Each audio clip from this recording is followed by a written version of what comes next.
Welcome to Zero Knowledge, a podcast where we explore the latest in blockchain technology and the decentralized web. The show is hosted by me, Anna. And me, Frederick.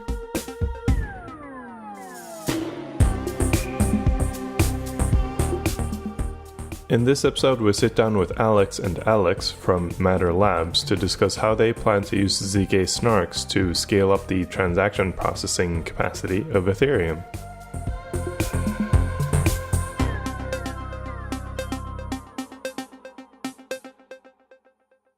Before we start, we just want to speak to you, our listeners, for a quick moment. As you may know, we rely on our supporters, subscribers, and sponsors to make this show possible. If you are thinking, hey, I like this show and I wouldn't mind supporting it, then there are a bunch of ways that you can do this. You can share a monthly amount in DAI through our Gitcoin grant, or join us on Patreon if you'd rather do this in fiat. You can also support us directly through our Bitcoin and Ethereum addresses, as well as our new Zcash address. Thank you to the listener who pointed out that Zcash might be an interesting option for our audience. We want to say a big thank you to the folks who have supported us on Patreon and Gitcoin so far. We really appreciate the support, and you really do help to make this podcast possible. If you want to support the show, we have all of our links in the description for how to do that. Or if you're a project, please get in touch with us about sponsorships. So now here's our interview with Matter. So today we're sitting with the guys from Matter Labs. Hi, guys. Hey. Hi, Anna. And Frederick. Hello, hello. Today we get a chance to explore a little bit what Matter Labs are working on. This will be a zero knowledge episode, which is kind of exciting. It's kind of one of the first times where we talk about how zero knowledge could actually be used for something other than privacy. Instead, we're going to be talking about how it could be used for scaling. So what if we start off with a quick intro? Do you guys want to just tell us who you are and what you're working on? Yeah, so we're from Matter Labs. My name is Alex. My co-founder, Alex, is also Alex. Just for the sake of clarity, there's a difference in full first names. Another Alex is Alexei and Alexander, but of course no one uses a full name, even while it's a distinguisher. I'm Alexander. You're Alexander. And I'm Alexei. Okay, got it. Yeah, so at Matter Labs, we're using zero-knowledge proofs to scale blockchains. We met at DevCon last year, and we came from different backgrounds to simultaneously to the same idea that zero-knowledge proofs, specifically SNARKs and STARKs, the succinct zero-knowledge proof techniques, can be used for scaling. And we decided to use it for scaling Ethereum in the first place because Ethereum is very well suited for this kind of technology. What were you working on before?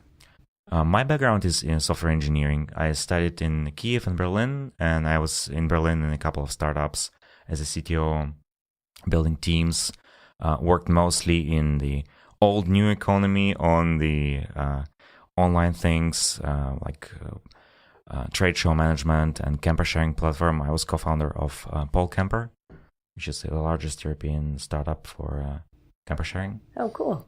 How about you? What is your background? Okay, as you remember from ZK Summit, in the matter of fact, I'm Russian nuclear physicist. My master's in high energy physics, and my PhD is in electrical engineering, and now I work on blockchains as a practical application. So it's just one step at a time from pure science to something practical. Yeah, I was working in a plasma environment for quite a long, so I'm much more familiar with scaling solutions in principle. And I mean, even before, at the DevCon itself, where we met, I was a member of the plasma panel discussion, like discussing what's happening in there, what can be done and improved. But then we decided that even while plasmas can give thousands of transactions per second, we can use SNARKs right now to maybe reach not thousands by hundreds, but with another completely different user experience and other trade-offs. And we find these trade-offs and user experience more important than reaching the ultimate benchmark of thousands of transactions per second. So we decided to go this way. So you were in DevCon, you were actually on a panel speaking about plasma. Yeah. When you said you're working in plasma environments, what does that mean? I mean, in the sense that when Vitalik introduced plasma in 2017, in somewhere like August, I think, then I was at the first ETH Global Hackathon one in Waterloo. And there, the hackathon project was like a first demo of the plasma, which we did over the weekend. Which hackathon? ETH Waterloo. Waterloo. Oh, Yeah. cool. ETH Waterloo. Yeah, and so from then, actually, there was, around this time, there was also a SNARKs blog post by Vitalik. There was a first paper for STARKs with 2 gigabyte proofs, if I remember correctly. So from there, somewhere from there, everything started for me. And since then, I was working continuously on Plasma for this minimal viable Plasma, more viable Plasma, what are Plasma Cache, what are Plasma Prime, RSA accumulators, all this fancy stuff, with every construction having its own benefits and trade-offs. And now we have the construction using zkSNARKs for scaling, which has other benefits and trade-offs. And for now, I work in this one. When you guys met, who is the team that is Matter? Well, I mean, the Matter as itself has a little bit longer history than before me and Alex met at the DEF CON. But in principle, it's still very small. It's like 5 engineers, and that's it. Engineers, in a sense, hardcore engineers who can work on GPU provers, who know how Gross 16 security proof works. Sorry if I'm too technical. You can just say this. Okay. But yeah, this is how it works. It's very narrowly focused. Very, very narrowly. In principle, every one of us could do almost everything that other person does. It just, for example, I write the code very fast, efficient, but in a hackathon style, maybe not too readable. Another Alex always tells me this. He works in a production mode, so much more slower, but, well, it's more readable. Still, I find my code readable too. But yeah, we're all different, but still very well focused and kind of not replaceable, but reshuffleable. I'm curious to hear, coming from the Plasma space and then moving into what you guys are doing at Matter, is Plasma still involved in this in some sense, or have you, completely abandoned that and gone, ZK zero knowledge proofs are the future of scaling? So in fact, when we first came up with the first version of the product, we called it zero knowledge based Plasma because we thought it's going to be the easiest way for people to comprehend what we're doing. It's very, very similar to Plasma. The difference is that each new block or each new state transition is secured by zero knowledge proofs. I think one thing I want to do before we jump even deeper into this, I don't think we've ever defined Plasma on this podcast. So can you actually quickly summarize what Plasma is? Plasma is a layer 2 scaling solution, which in principle relies on layer 1 for security, but it has strictly sublinear communication complexity on the main chain. So we submit less data in terms of the amount of transactions or compared to amount of transactions to the main chain than we actually process in the side chain. However, if something goes wrong, we always have the main chain as a witness of what the canonical state is by the virtue of commitment, cryptographic commitment to the new state. And when you first developed the ZK for Plasma, then you were using zero knowledge proofs to do that check-in point with the main net? So we still do the normal check-in point. We just commit this new state to the main chain, but then we use zero knowledge proofs to secure this. In Plasma, you rely on game theoretical assumptions. Other people should or you maybe will monitor all the blocks, and if you find a mistake, malicious or not malicious, then you can go on main chain and protest. You use Ethereum as a court of final appeal, which will govern the conflict. Now, with zero knowledge proofs, you can provide a proof that certain computations were correct and that let main chain contract verify this. So you can use zero knowledge proofs for scaling in 2 different ways. One way is to have fraud proofs on zero knowledge, which will be like Plasma, but instead of having a challenge game, interactive protocol of having multiple requests and responses, you just provide one proof which says, for this hash, the correct state should be this and this, or this transaction is incorrect. So this is fraud proofs. Now, you can also use zero knowledge in a very different way, where you provide proofs of validity for every state which you commit on the main chain. And this is what we use because this creates an entirely different user experience. Well, I'm glad we actually made that distinction because I think it's important to understand that, the general topic that we want to cover today is also like off-chain computation and how that would work, starting from Plasma, adding the zero knowledge. Did you decide to use it in both ways, or are you only using it in one with the project as it is? So we decided to use it strictly as validity proofs, although we made some contribution to fraud proofs as well, for which Plasma can benefit from. But fraud proofs always have game theoretical assumptions. Somebody has to submit fraud proofs in the case of fraud. And if they don't do this, or if the transaction doesn't get mined, then security is compromised. With validity proofs, it's impossible for anybody to commit an incorrect state. Or you can commit, but you can never finalize the incorrect state. Because the smart contract will only accept a state as final when the proof is there. And this leads to very interesting properties. You have a very short finality in a range of maybe a few minutes. And then your funds are at security level of almost the layer 1 security. And nobody has to be online. You don't have any liveness assumption. Yeah, the liveness assumption is crucial for any Plasma because there is an assumption that someone is watching. A set of watchtowers or every user monitors his own assets. This is an important part. There are different flavors in Plasma, and we can also talk about all of them if you want. But yeah, some of those can benefit from zkSNARKs to, for example, compress the history in Plasma Cache. We actually in Singapore, at ETH Singapore, where we showed the first kind of very rough hackathon style demo, we also simplified our main snark to allow history compression for Plasma Cache. So other projects can also benefit from it indirectly, not from what we do as a project, but from the code we just release and do it for fun. So this is curious to me because you're not using zkSNARKs or Snarks or whatever, as in like Starkware was talking about, or what Rollup is trying to do in the sense of using the exponential speed up, quote unquote, property of a Stark, in that you're trying to say that verifying all of this computation is a lot faster than doing the computation. So you have this Plasma-like off-chain thing, and then using the Stark to validate that the state transition function essentially was executed correctly. It's not like compressing data. Yeah, unfortunately, this is a misunderstanding when Alex mentioned the linear cast.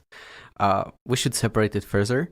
There is a state transition, which is just transition from one state root to another state root, which is a result of applying 1,000 of transactions, for example, but it's verified only as one snark proof. The same way, it's exponential scaling. Also, we have the public data problem. And we need to disclose some part of every transaction in this block to resolve some worst-case scenarios.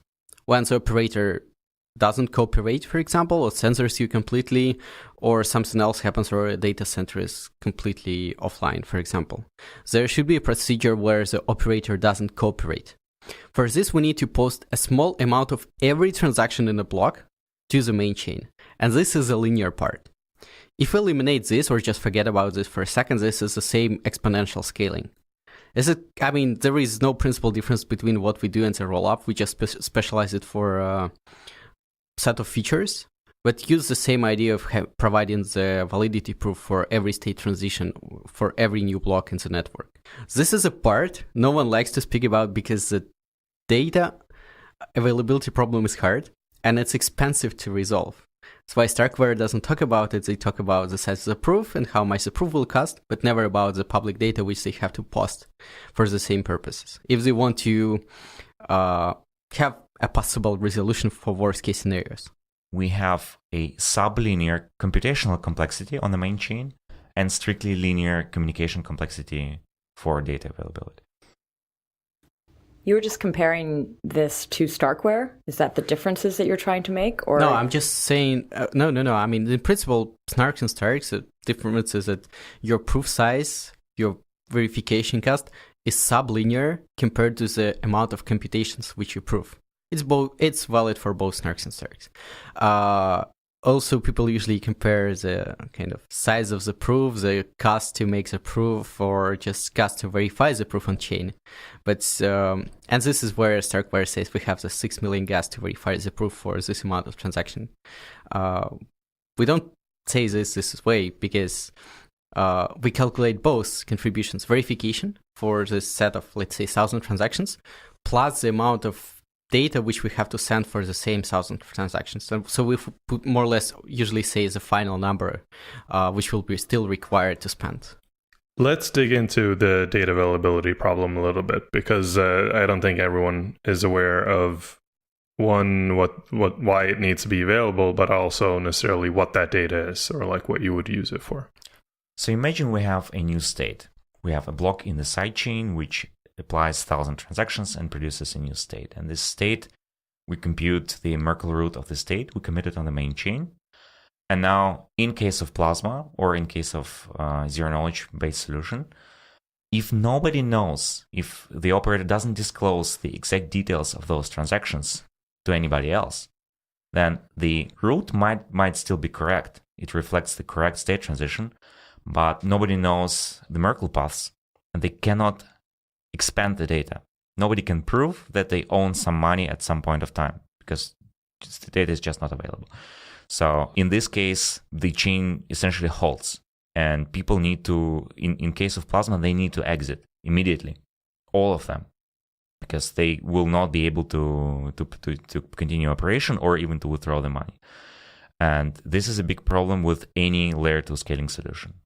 Now, with zero-knowledge based scaling, we can at least guarantee that the new state is correct. But still, if nobody knows the data, they won't be able, although the state is there and it's correct, they won't be able to prove that they own some money in the correct state.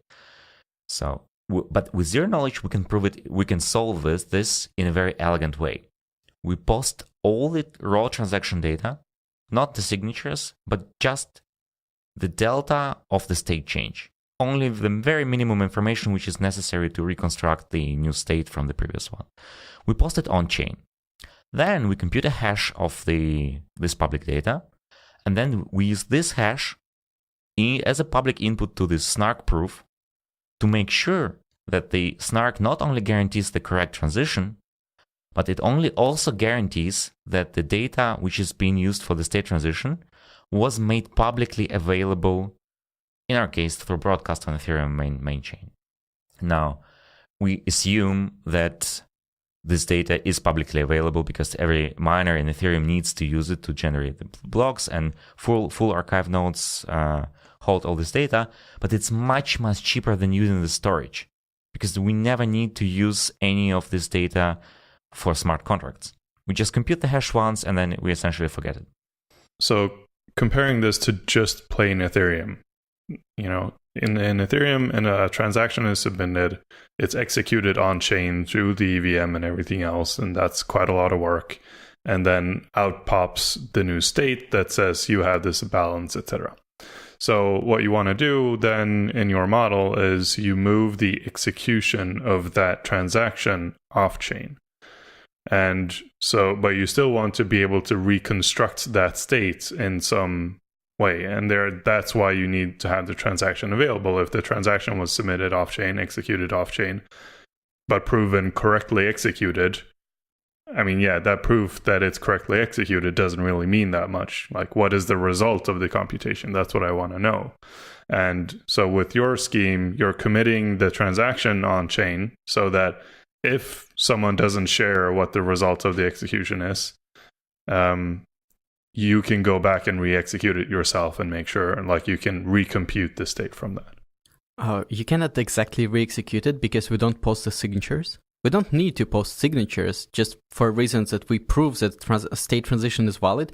So there was a valid signature which we know, and it was used for the state transition. But we post them, let's say our simple state is just two balances, 0 and 1. So if there is some transaction from 0 to 1, and we know what is the previous balance of 0 and previous balance of 1, what's necessary is just the amount which was transacted. So you can reconstruct. The same logic applies if you start from empty balances completely and fill them up somehow. And then for every transaction back and forth, you can reconstruct what would be the final balance if you just go along all the public data which was available. And then you can just continue this procedure by just expanding the number of participants. So you cannot re-execute the block. You cannot construct a new valid proof that the block is correct, but you can prove to the smart contract on the main chain that you own some balance at some point. And then you can just rely on the main chain EVM to be able to withdraw this to your account. I'm still trying to figure out, like, where's the saving here? Because if you are, what you just described, if you make any transaction, you're still writing something to the main chain? We don't write it. We just post it as a part of transaction data. There is a difference in pricing for the data which you just submit as a part of the transaction as the data which you store. So in principle, for this state transition, what we do is we write once. We write one storage slot, which is a new root. If we just go to the bare minimum without the details of the contract. Everything else can be downloaded as a part of transaction data from archive node. And if something happens, you start with an empty tree. You follow every transaction which happens as a deposit to this contract, and also you follow every transaction which was happened as a transfer or exit or partial exit, doesn't matter. At the end of the day, you get with a set of balances for every participant of the network at the final state. So the chain will stall if there is no cooperation at some point. It will be what's called the final state. And if you just go along the history from the beginning of time, you will get the content of the state just from the data which was publicly available through the Ethereum and through the archive nodes. And then you can just do a simple Merkle proof that this was my state at this moment of time. And just this data ensures that you know all the states so you can reconstruct the Merkle proof. I mean, to reconstruct the Merkle proof, you need all the state. And that's a part of the deal. That's where I have the question. Like, you're saying that you can't re-execute the transactions, but if you don't post the result of the transaction as well, then you have to re-execute it to get the final state, right? So be able to say, this is my balance at the end. You don't execute it because you don't see the signature. I mean, in our terms, executing the transactions that you also verify the signature. But all signature verifications were done for you already. Because yeah, there is sure, a snark but I proof. mean, you're not executing it on-chain, but you're executing it somewhere. You execute it locally, just one entity in the world can execute it for everyone else. This procedure is much simpler than actually doing all the bookkeeping and making the proofs, because this is just one database of very small amount of rows which you can just add and subtract, which is kind of trivial. But that's what I mean. Like, you're still re-executing it, not on-chain, but you're still that's why you want to make that data available. That's why the data availability thing matters. Because if you don't have the data, then you can't re-execute it. I mean, and to your point, you're not re-executing it in the Ethereum EVM model, but within your normal off-chain model. But you only will need to do this in the very unlikely event of complete operator. Yeah, but that's why you need the data availability as well in that case. Exactly, yes. I mean, we need it only for this purpose. For everything else, it's you could just not post it ever. And if you assume that your operator will live forever and survive the nuclear winter, as Ethereum 2.0 wants, then fine. You can just think that operator will give the content of your account at any moment of time. If you don't assume this, and we don't assume this, then you need this worst case resolution procedure. And the win for the chain is, like, we have I think it's a 101 episode from a while ago that talks about the difference between history and state and sort of the different storage models there. And many of the problems that we're having in Ethereum, like why it doesn't quote unquote scale, like why it's so hard to sync, etc., is because there are so many nodes in the Merkle tree of the Ethereum states. And this doesn't bloat the state, it just bloats history, which is fine. We don't care about history necessarily. Well, I wouldn't say no one cares about history. People do care about history. There are proposals how to kind of at some point clean up and forget the history, but then there is no proper way how you can sync with a network. It's a problem which should be resolved at a layer one. And we work with conservative assumptions that it will not be worse than it is now. And that's it. Right now, all full nodes store all history. And there is discussion around how we, like you say, how we can get rid of history and not require all full nodes to store all history. But then it's still within the model of like it's incentivized somehow to keep the history around. So by people don't care, I mean like normal users don't care or have to look at history. Like when you sync an Ethereum node, you don't look at history. There's no syncing scheme that actually re-executes all of history anymore. But it's always discoverable if you wanted to find it. Yeah, exactly. So I feel like in previous episodes, we've talked about a little bit about just off-chain computation, and we hinted at different ways of sort of coming back to the main chain. Do you see this as, like, what's a comparable project to what you guys are doing? Well, for me, the inspiration of this approach was the Coda protocol, the succinct blockchain, where they tried to compress the entire blockchain into one SNARK proof, which I thought we can apply for Plasma, because having an isolated blockchain is a little difficult, because the Coda also faces the data availability issue, and they need to solve it still with the same consensus algorithms which other blockchains struggle with, and it's better to rely on something existing and proven than try to reinvent everything from scratch.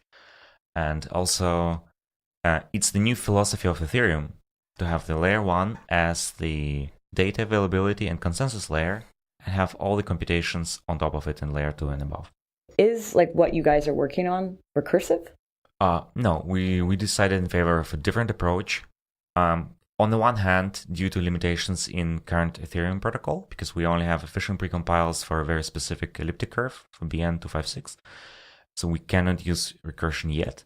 On the other hand, because it allows us to scale with a lot more parallelism. So what we do, instead of relying on the previous proof, we compute all proofs for all blocks in parallel.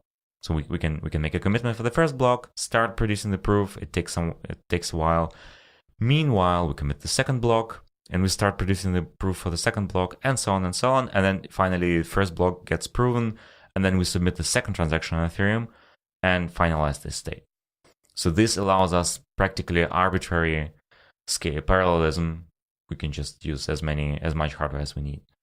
So this is a difference to Coda, specifically because they have to wait for the previous proof to be ready in order to start generation of the next proof. I'm very curious to hear more about what kind of transactions do you support? Is it completely generic EVM transactions, only balance transfers, or is it even outside of EVM, like generic x86 programs?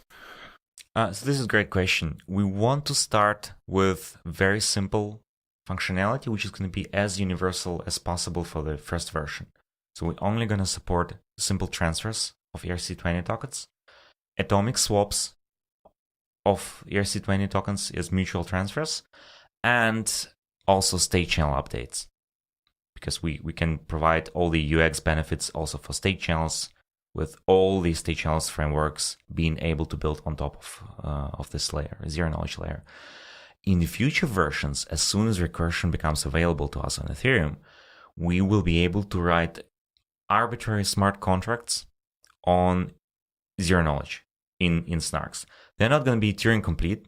They're going to be bounded in computation, and they're going to be somewhat expensive to compute. It will take some seconds, maybe minutes on local laptops or cell phones, but we will be able to support very complex operations. For example, we will be able to breed a CryptoKitty and only spend gas on the state update, like just 1K gas, instead of currently it costs, I guess, 200,000 gas.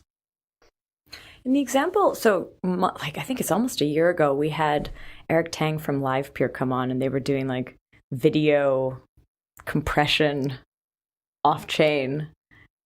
Could this ever be used for something like that, or is this in a totally different ballpark?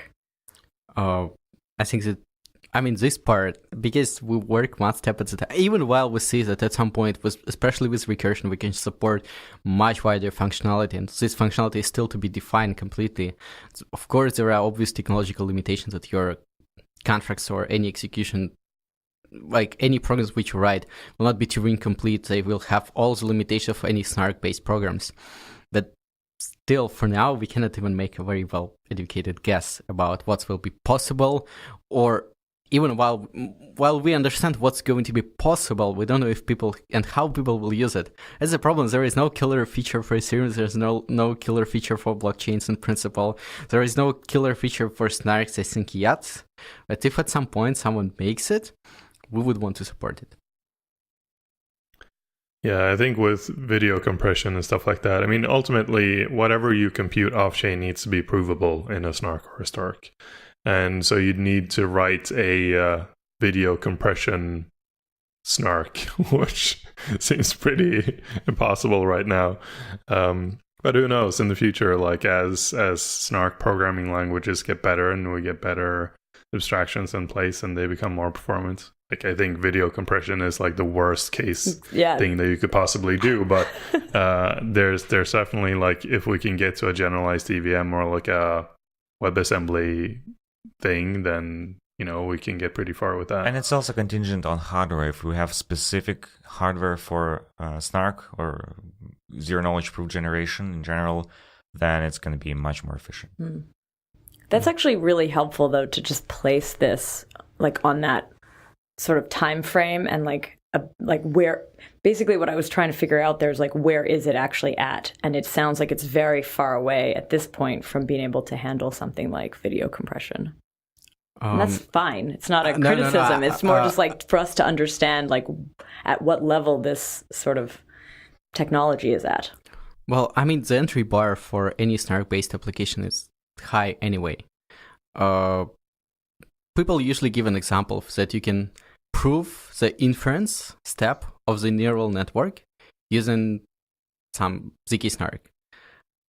Even while it's technically possible, I even agree that it's possible. It's another challenge how you can make the neural network, which is efficiently provable in SNARK.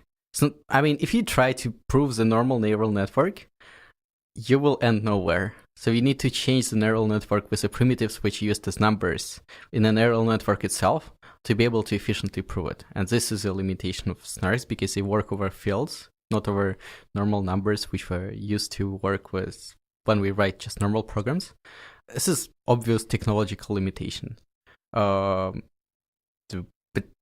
if your application allows you to work around this or use field elements instead of numbers, for example, and you know how to use them because there are parts which are quite not so obvious, then sure, you can try to prove your local computations used in zkSNARK. So I want to ask a question about the Rollup project and how this relates to what you guys are doing. Because have you been working, like, is this a Rollup project? What is Rollup? Rollup is the name of the concept. We were struggling to find a better name. We just settled on ZK Rollup, which is currently being used as common name for this kind of solutions. So it's a general umbrella term for zero-knowledge based state transitions with data availability solved on-chain. I would say this is the definition. So I started working on Rollup yet before I met Alex. I was working with Barry Whitehead, and the ideas we developed there flew into what we implemented with Matter. So Matter was just we as a research team were the first to actually implement a working version of Rollup. And who was it initially? Barry, like, was Barry the first person to kick this off? His name is often associated with it. Yes, Barry Whitehead. Barry's role was to be the pioneer of zero knowledge in general. He created Miximus and he created a group. I found him online, and there were a couple of people having discussions about that, making specifications, making some prototypes, and we progressed from there. We discussed different directions. We had different libraries and frameworks which we could use. Barry was working with LeapSNARK. We decided to experiment with Bellman, which is a library written in Rust by guys from Zcash, by Sean Bowe specifically for the most part. And we thought it might be a better fit because Rust is a really interesting language for writing secure applications and for writing cryptographic protocols, because it has a very nice set of constraints. Certain things you can define, things which are not possible or are not allowed to do, and then the language itself will take care of these limitations. And it's also more modern, more concise. The programs are shorter. You don't need to write the same code twice because you can reuse generic functionality of Rust. And it turned out to be a good choice. It allowed us to make the progress much faster. So Rollup was this initial idea, and there was a group of people online who kind of rallied around it. And out of that came the project that you guys do. What is the name of the exact project? Because I know you as Matter Labs, but what's the project? What's the technology? So we're working on a network now, which we're going to call Franklin. It's going to be the platform for generic execution of zero knowledge on top of layer 1.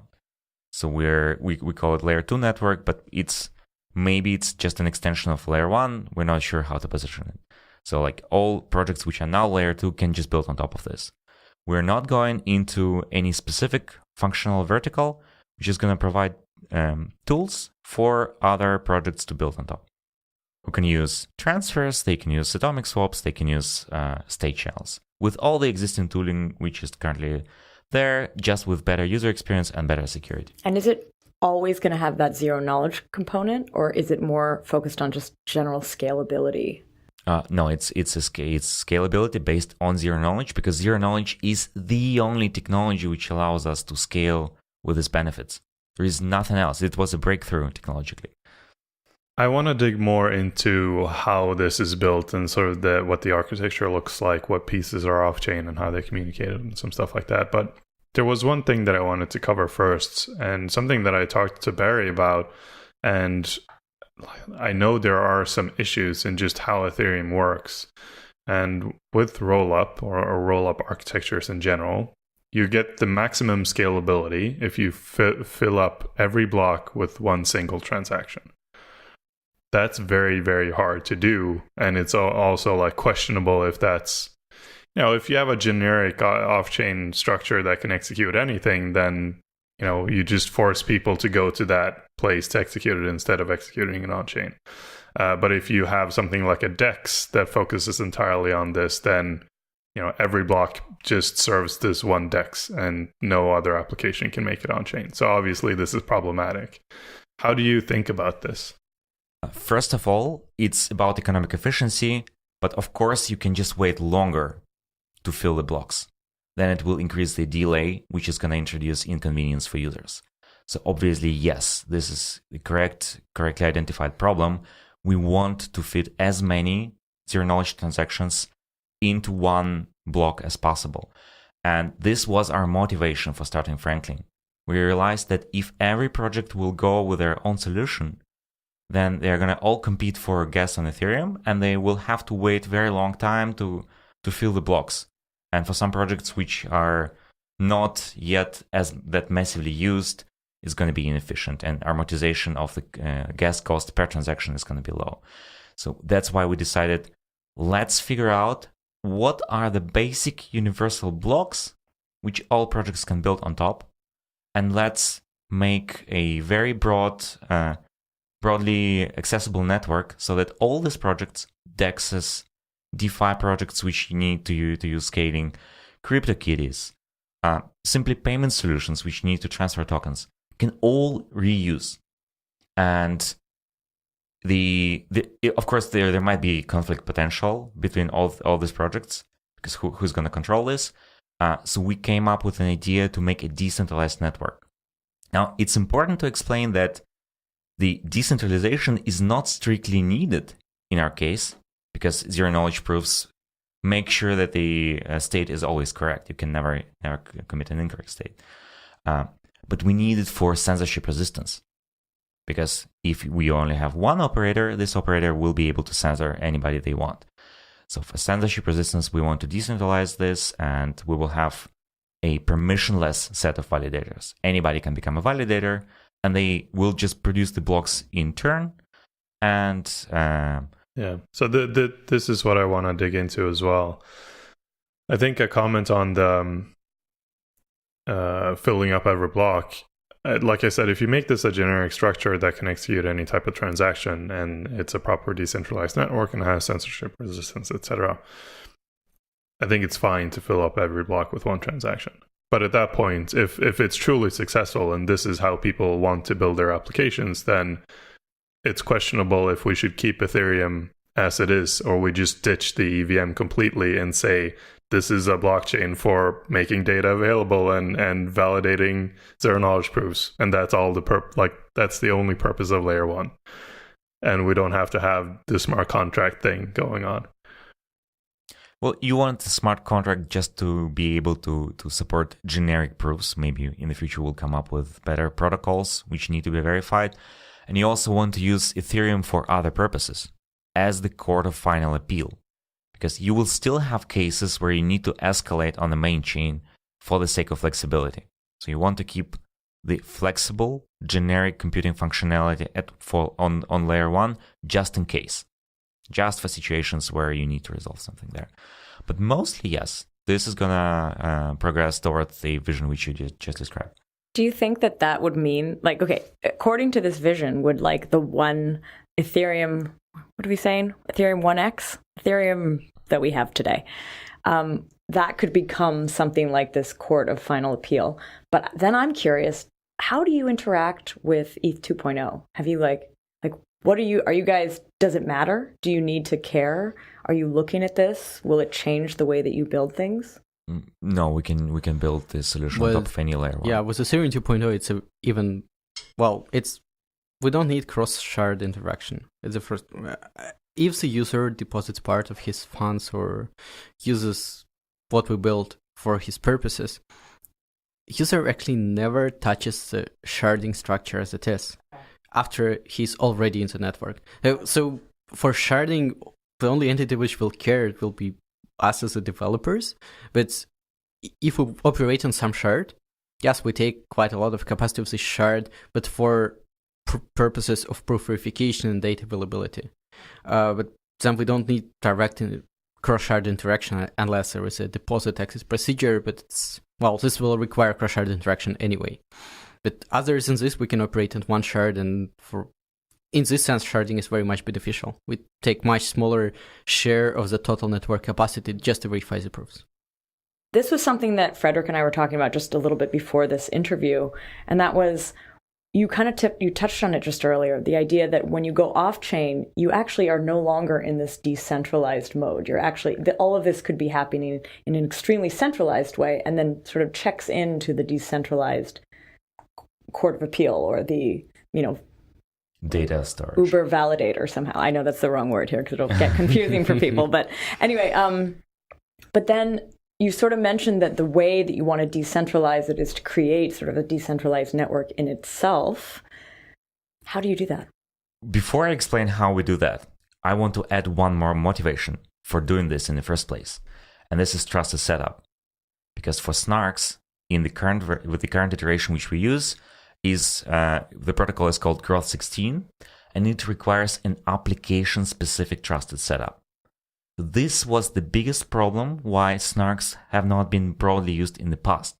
The only application which takes heavy use of SNARKs is Zcash, and Zcash had 2 rounds of trusted setup. The second round was more efficient with over 100 participants, but most of those people were either closely affiliated with Zcash, or they were just random participants who are not very well publicly known. We didn't see any large credible organizations taking part in the trusted setup, which of course is giving reason to some people to doubt the credibility of the setup in general. So of course, if you're building something this problem faces, every project faces this problem.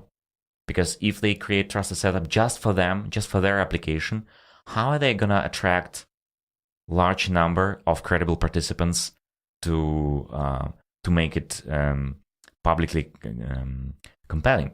So now Starkware comes and says, "Hey, let's use Starks because we have a transparent arguments of knowledge, and then you don't need a trusted setup," which sounds like a very good idea. Unfortunately, for blockchains, for this out of efficiency reasons, because the proofs are 2 orders of magnitude larger than for SNARKs with hundreds of kilobytes of code, we just cannot use it now. The block size or the gas block limit is the main bottleneck on the public blockchains.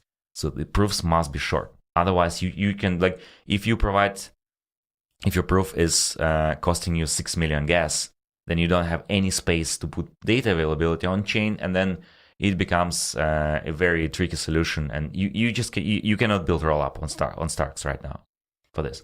So that's interesting, but how does that?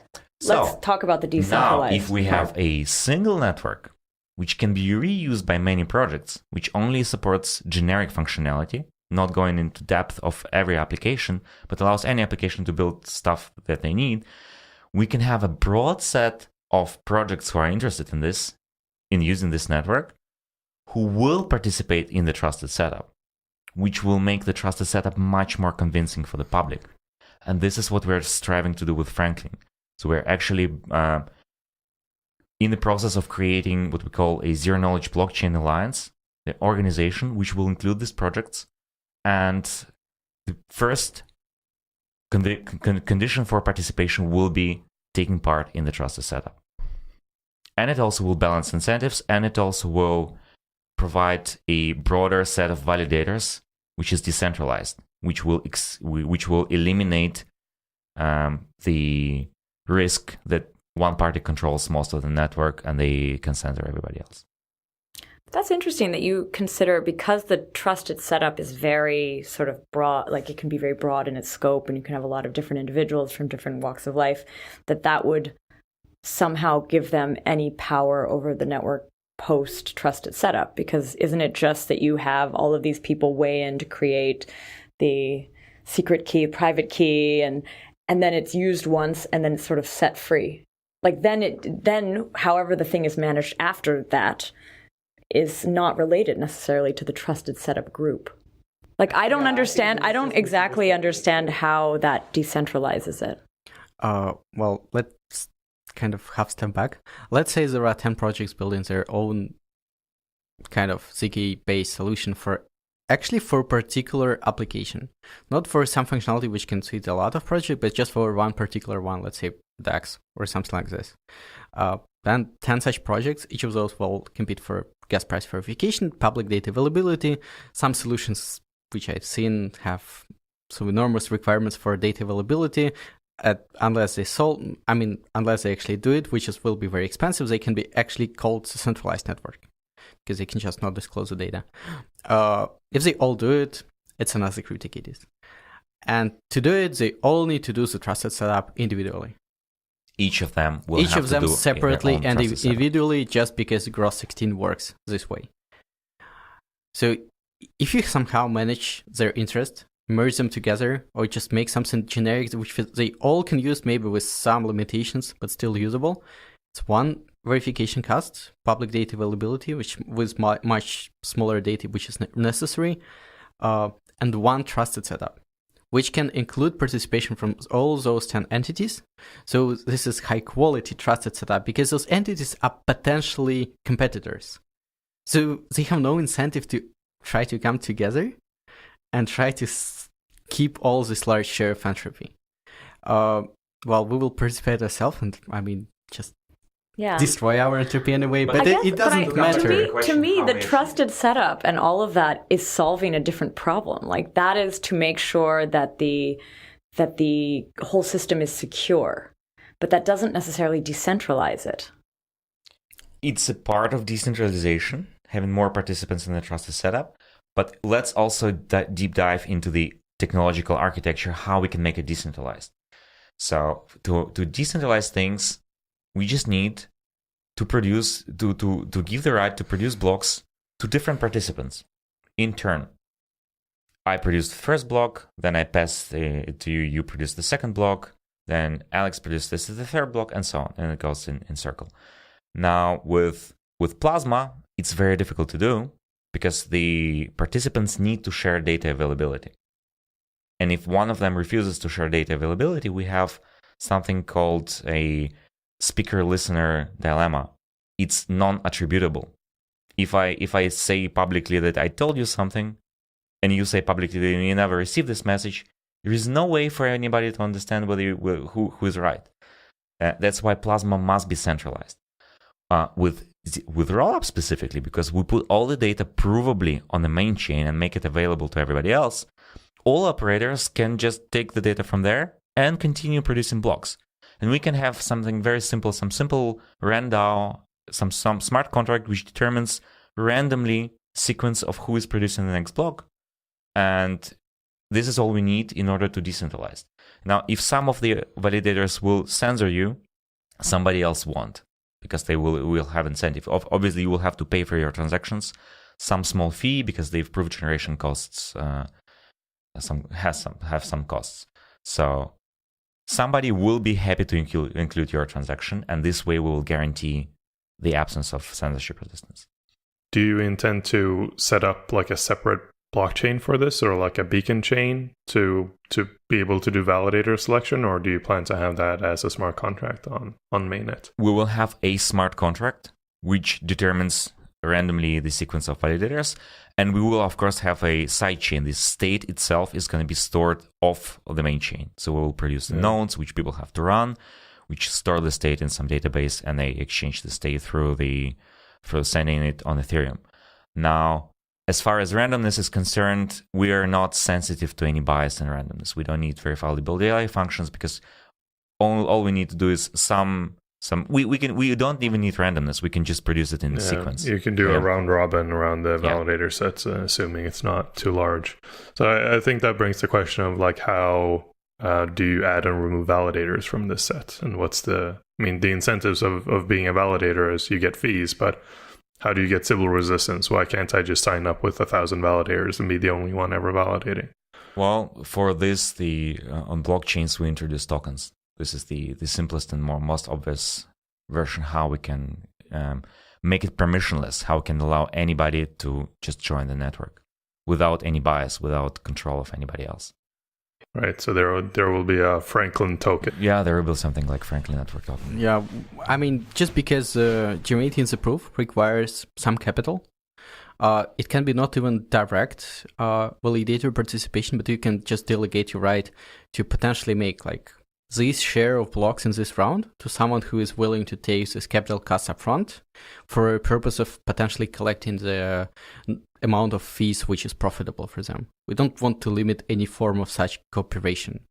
So we'll need to make some form of delegation procedure, but then still the round is finite time. If you delegated your right to someone and see that this is not the best validator, you delegate your right to someone else. Well, because we cannot produce invalid blocks. Worst thing can happen, you can commit to some block and never produce the proofs and you just slashed. We don't have all these severe problems like EOS protocol with delegated proof of stake, and potentially like proof of stake protocols in principle. The worst thing can happen if validator screws up and the next one steps in earlier than should be. And that's the only transition mechanism and error resolution. Which will pose a small denial of service risk on the system. If I don't produce blocks, then it will be some delay. But then this validator who did not commit the block will be slashed for the amount of time they cause damage on the system, and this will discourage such behavior. One thing that I find sort of fascinating about this project and even exploring it with you guys, we started from like this like off-chain solution and then into this platform of tools, and it's going to like, and as you go through it, you guys are basically coming into, you're facing the challenges that every large scale blockchain project, not every, but like many large scale blockchain projects face. The question of like how validators are dealt with, the question of should you be delegated, it's been a very interesting journey even through this interview to sort of understand where you guys are going and where you've been. And anyways, it's an ambitious project. Thank you. But luckily for us, we rely on the security properties of zero-knowledge proofs, and these solve a lot of problems for us. Yeah, and just from purely technological perspective, decentralization is not strictly necessary. From the day one, there was a worst-case resolution scenario, even if there is just one super validator. Decentralization as it is kind of our decisions that we want to make it this way. So just not even that this worst case scenario will never happen, and well, should not happen in a decentralized setting, but if we can do it, we don't need a superpower. Building all the previous parts and continue improving the network is already a lot of work. And being a validator is not the funniest part of it. The funniest? Yeah. The funnest. Yeah, the funnest. Yeah. Yeah, I mean, you do need the decentralized aspect to have censorship resistance, I suppose. But I want to ask one final question around how you guys are building things, because, like Anna said, it's an ambitious project. There will have to be validator nodes that are producing proofs and collecting transactions, and you'll need a transaction queue, and you'll need P2P networking and everything else. You said you're building stuff in Rust. Like, how are you building out these different components, and which P2P library are you using? So a nice thing about being a validator is that you're not exposed to a risk to operational security risks, because you never expose your private key on a hot wallet machine. You just produce the proofs, and if the proofs are incorrect, then they get declined. So therefore, the security requirements for us are less. We need to make a lot of effort to make the SNARKs, the protocols inside zero knowledge proofs, very secure. But the rest can all these communicational things can be written in languages like Golang, maybe. Which take much faster in development. So we use Rust for really difficult parts, and the rest we will see. Rust is an interesting language. It might be a little. It's a matter of trade-off of speed of development and cost of development and the security which we need to achieve there. So how much is finished? Like, how much is actually built right now, and how much is there still on the horizon? So we have the SNARK circuit for the first version is very close to, I would say, 50%. done. Yeah, I mean, we finalize the features which we want to put, because actually just limiting the features is a difficult task. In terms of implementing the SNARKs, well, still not many people really like to do it, but it's not a problem for us. Everything else is much closer to more or less standard software development. Yes, it requires people in principle, and that's why we don't hide that we try to get some funding, even after we got the Ethereum grant. It would allow us to get more people, because this part is purely software engineering. It's not too related to SNARKs directly. We can cover already the SNARKy part. So in this sense, our goal is to provide the validators a set of tools with basically 4 lines of code, or not even code, just 4 lines for tuning the network, like to what address you want to get collected fees or something like this. So you can just start and run. Even the communication, like P2P communication, is, well, there are wonderful libraries for it in the first place. Or we can agree that the round is finite, so everyone knows who will be the participant in this round, and they can all agree up front about like what will be the common storage where they put all the data, just even for public to download it. It's not a big difference if it's storage for public or storage between operators. So this part is like purely software engineering and without touching ZK part. So ZK part is really difficult, but we also have to explain that we have a few other lines of research. We were also working on the GPU prover, which Alex can present the benchmarks.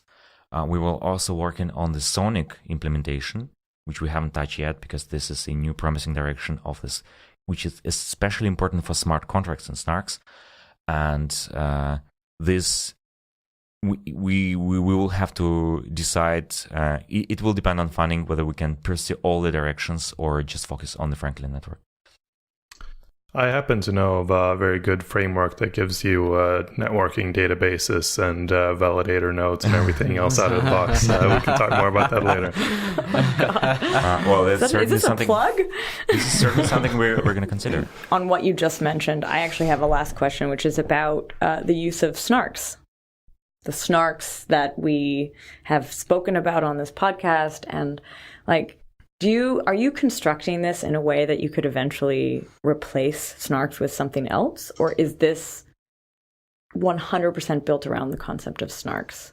Well, SNARKs the S is important. We need for verification purposes something which scales exponentially with the number of computations, just to compress this part which ensures the validity. So that's why we don't need signatures on chain. We just need the small deltas.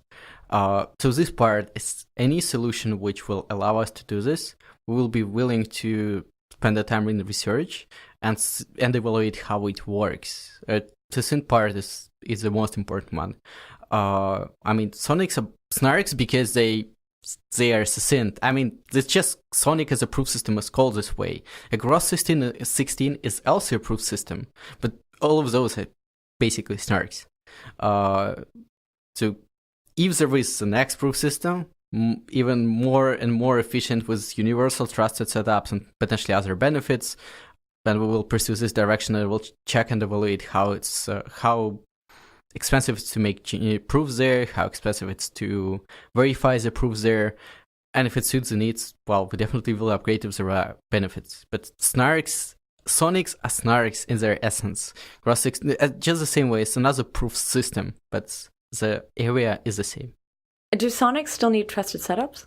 They need a trusted setup, but not for every application, but only once for any application up to the given size.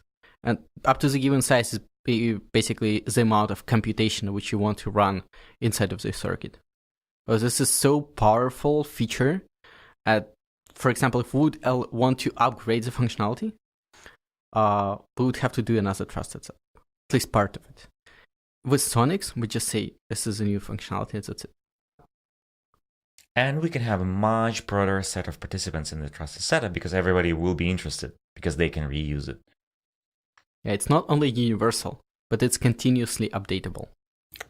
Maybe we're due to do an entire episode just on Sonics, but sounds you should interesting. then invite Sean. Yeah, if you invite Sean, I will come if we in could person get to see him. Sean on here, that would be pretty amazing, regardless of what we talk about. Cool. Do you guys have anything else you want to share with the audience before we sign off? Where can people find you? They can go to matter-labs.io. Well, just because we code and go to the GitHub, But they will find links to Twitter, Medium, GitHub, Gitter, everything from the main site. I want to say thank you guys for sharing a little insight into what you're working on. And also, I think we've uncovered a few different topics through this conversation. We've talked about Plasma, we've talked about on-chain, off-chain computation, that trusted setup again, like the new advancements. This is pretty cool. So yeah, thanks for coming. Thank you. Yeah, you're welcome. Thank you very much. And to our listeners, thanks for listening. Thanks for listening.